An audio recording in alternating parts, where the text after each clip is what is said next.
Hare Krishna. Question: We are we are punished for our past life karma, but we don't come to know what was it that we did wrong in our past life because of which we are suffering. So why don't we learn about this? Answer: Gahana karmano gati. In the Bhagavad Gita, Krishna says that the way karma works is very complex and it is beyond human comprehension. Now, why is that? Because we have to understand that cause and effect is, for our analytical purposes, we can say this cause leads to this effect. But in real life, there are always multiple factors which come up.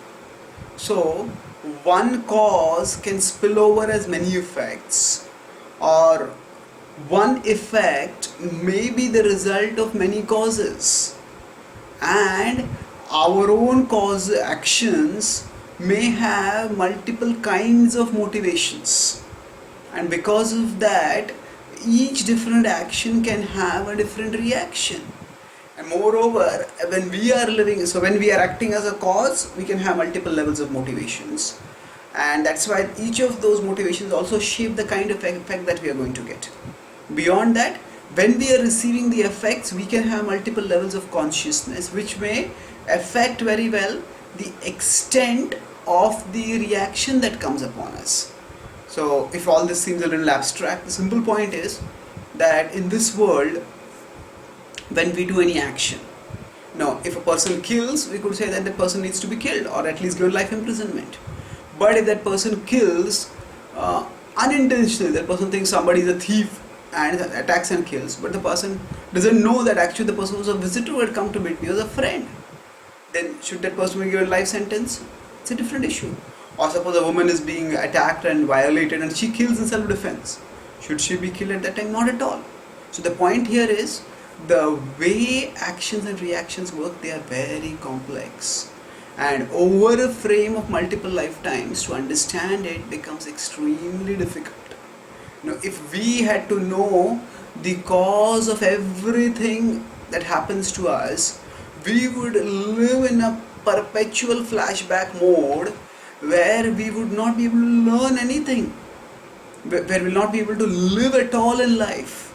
Now, for example, if I am driving a vehicle and suddenly somebody cuts across me, now is this because of my past karma?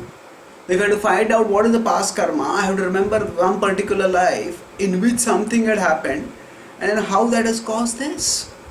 So like that, everything that happens, if we have to know the cause for that, it would be impossible for our human brains to sustain. So there's a story in the Puranas of how a human being, when he prayed to Brahma and he asked Brahma, please give me your intelligence. You are the creator, you are the most intelligent person. He says, no, you cannot sustain my intelligence. Your body will not be able to sustain it. He says, no, give it to me. He gave it, and when that person got the intelligence, the brain just exploded. So we cannot actually comprehend everything. Certainly we are not God, and even our brains are so finite. Now, then the question may come up, if I don't know what wrong I did for which I got the reaction, then how will I rectify? See, the rectification is not for some specific wrong thing which we did and which we should avoid in this lifetime. When we get sufferings, it's like asking, suppose somebody gets malaria, I want to know which particular mosquito bit me. Well, it's very difficult to know. And even if we come to know, what are we going to do after that? Even after that, we have to take the treatment only. So rather than looking at karma as in terms of our personal application, rather than looking for karma as a specific cause-effect mechanism. At one level, karma is indeed a specific cause-effect mechanism. But ultimately, the cause-effect mechanism is not vindictive. You did this wrong, suffer this. As I said, one cause can give multiple effects. If one cause is very grievous, then that can lead to multiple effects, or an effect that lasts for a long time. So the point here is, it's not meant to be vindictive, it is meant to be actually uplifting. So rather than learning specific wrongdoings which lead to specific reactions, the important point is to overall cultivate a life of virtue. And if we cultivate a life of virtue, overall we will be able to grow beyond, go beyond misery, and ultimately attain liberation, attain eternal existence. So now basically we may say, okay, all this doesn't make any sense. Why should I believe in karma at all if I cannot know specific causes? Okay, that is up to every person whether one wants to believe or not. The simple point is, we all accept something. We all have to live in this world, and it depends on us how we make sense of the world. So essentially, when we see this world, we have three choices of why things happen and what we can do about it. So what are the three choices? Firstly, to understand this example, let's look to understand this with an example. Let's consider there's a cricket match, and say one team, say the two teams are starting, two teams are playing, but one team has a score of 0, another team has a score of 200. How is that? How can a team have a score of 200? So now if we see that, one thing would be, is the scoreboard just working by chance? There is no, it just displays any figure that it wants. That's one possibility. The other possibility is that maybe the match organizers, they're partial. Just as sometimes some match organizers may make a pitch that is favorable for the team, that is for the home team, for their own team. So like that, have the match organizers rigged the scoreboard so that the scoreboard for the score for their team looks much better than what it is. Now these are the primary two alternatives that people know about. So with respect to making meaning in life, so some people are born poor, others are born wealthy. So like these are people with 0 score, and those who are wealthy are with 200 score. So now, or it could be in any way. Some people live a healthy life, other people get a terrible sickness. So a healthy life is like a 200 score, the sudden getting sickness is like a 0 score. So either way, when we go through this, we have one alternative, that the scoreboard just operates by chance. That means everything in life happens by chance, and basically existence is like a lottery. If you are the unlucky guy who loses lottery, bad luck, what can be done? So this is a doctrine of hopelessness. It is a doctrine which makes all of us live in perpetual insecurity. What will go wrong? What will go wrong? How will I live? Now, and actually this doctrine is also completely counterintuitive. That is not the way we live. We work on a moment-to-moment basis, recognizing cause and effect. This has happened, this is okay. I didn't study, so I did not get marks in exams. I did not take care of my health, so I am suffering. So now, when this cause and effect is how we normally work. The idea of chance, blind, brutal chance, is completely counterintuitive, and it's hope sapping. Now the normal alternative that people have is, yes, there is a God in the control, and God does what He wants. Just like there are some people, some scorekeeper, and the scorekeeper likes a particular team, so that team is given a score of 200, the other team is given a score of 0. So like that, God likes some people, so good things are happening to them. God doesn't like some people, so bad things are happening to them. And again, although God is added into this picture, it is very difficult to emotionally connect or devote oneself to such a God who arbitrarily likes or dislikes some people. And this is the version of God that most people have. This is the vision of God that is there in the Abrahamic religions, Judaism, Christianity, Islam, where they say that ultimately all suffering is a test from God. Now the idea of test is okay. We can say, yes, God may test us, and they say that whatever suffering comes upon us, it's all meant for our growth. Yes, in principle it is true, but in practice the question that comes is not why there is suffering. The question is why there is differential suffering. That means, say, why did the Jews have to undergo the Holocaust and not the Britishers? Why did something happen only to some person and not to some other people? And if a teacher is conducting an exam, then why did that exam, if the teacher is giving the same paper to everyone, that's fine. But if the teacher gives a very easy paper to one person and a very difficult paper to another person, then the principle of testing is not what is the question. The principle of differential testing is what is under question.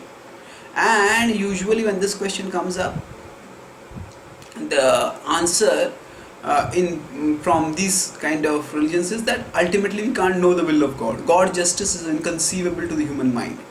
Yes, now when people hear this, the normal retort is, okay, God's justice may be incomprehensible, but it has to be incomprehensible in the sense of being infinitely better than human justice, not worse than human justice. So even human beings won't discriminate like this. So how can God discriminate like this? So how can God be partial towards some and harsh towards others? So now, because of thinking that they have only these two choices, that either I believe in chance or I believe in divine caprice, divine arbitrary fiat, God's arbitrariness. So people think that, okay, many people may turn away from theism towards atheism because they just can't devote themselves to a God who is arbitrary like this. But actually, there is a third alternative. Beyond chance and beyond divine caprice, there is a third alternative, and that is multi-life progression. The mainstream versions of the Abrahamic religions currently do not accept reincarnation and multi-life existence, although there are indirect references to that in their scriptures also. Now what happens when we bring in a multi-life progression? Then we can make sense of the world's apparent injustices with God's justice. So it's like there's a match going on and one team has a score of 0 and another team has a score of 200. Why is the difference? Because it is a multi-innings match, it is a test match, and one team has got a lead, another team has not got that lead. So that's why at the starting point, the score, one team may have a lead of 200 over another. So this way it's not the scoreboard is working out is wrong, nor is the match organizer biased. It is just what the team has done in the past is now being reported, and they are getting rewarded or penalized for that. So similarly, why are certain people born poor and certain people wealthy? The people who are born wealthy are getting that wealth because of their past life karma, and people who are poor are getting their life because of past life karma. Now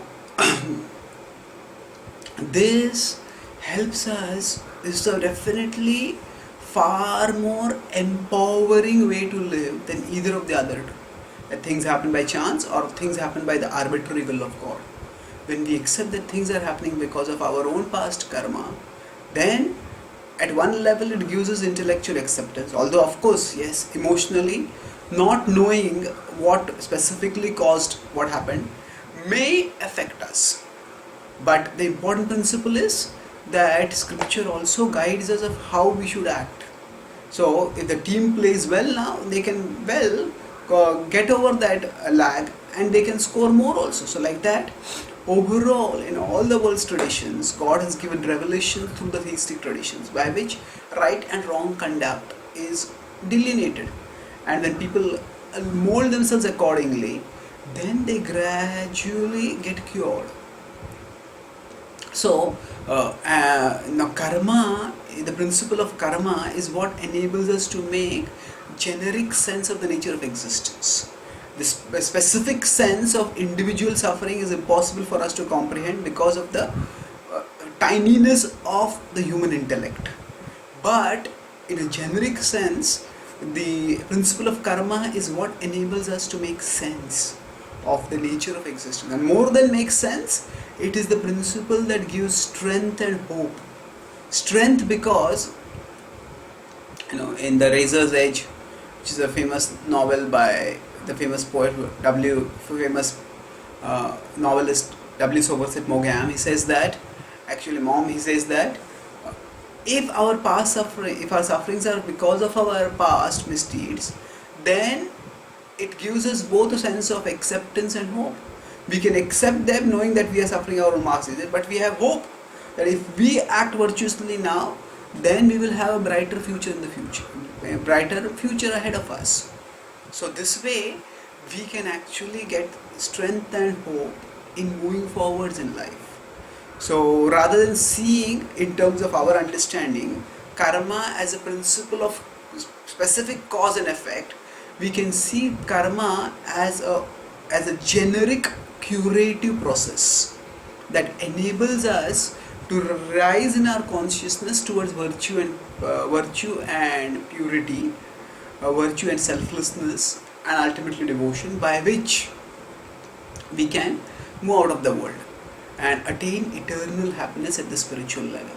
And even at this world, if we absorb ourselves in devotion, we can endure whatever sufferings are there coming to us better. Our existence, when we accept the principle of multi-life progression, what happens? We see not only does the length of our existence get expanded, but also the breadth of our existence gets expanded. Breadth means in terms of we are not just the body, but we are body, mind and soul. And when this breadth gets expanded, then we get layers, we realize the deeper layers of our existence, and that gives us protection from the suffering that may come at our outer layers. That means when we understand that we are souls and we are connected with God, then going deep into our spiritual nature through meditation, through prayer, through devotion, that enables us to tolerate and transcend the sufferings that come at an external level. So yes, even if some injustice happens, a devotee sees, or a wise person can see them not as deprivations, not as injustices, but as realizations, as opportunities. So whatever discriminations happen, they happen at the outer shell of our existence, the material level. And to grow spiritually, we need to go out of the outer shell, go from matter to spirit. So to see that as an opportunity and move towards the deeper inner core of existence, where our fulfillment does not depend on anything external. Ultimately, what happens at the external body level is temporary. As long as we are caught up in the temporary, we suffer when temporary things go wrong. But if our existence, if our awareness has risen to a higher level, then we don't suffer because we are not there. Our consciousness is not caught in that. Suppose India-Pakistan play a match and India loses. Indians will be devastated. Suppose they are watching a match on cricket match on TV and they say that they are suffering. They lose, so people may just be devastated. But if somebody has no attachment to cricket and doesn't watch the cricket match on the television, the consciousness is not caught in the TV, consciousness is not caught in the cricket, the person doesn't suffer. So like that, when our consciousness is not caught in material things, then upheavals at the material level will not cause us to suffer. We will be able to withdraw our existence from the outer levels of reality, and thereby we will find inner happiness. And that inner happiness can keep us safe and secure amidst all the ups and downs of this world, and ultimately take us to an abode beyond this world. So the principle of karma is ultimately meant to enable us to move towards a life of overall life of virtue, not just to okay, this action I did in the past, so I got this reaction, therefore I should not do that action.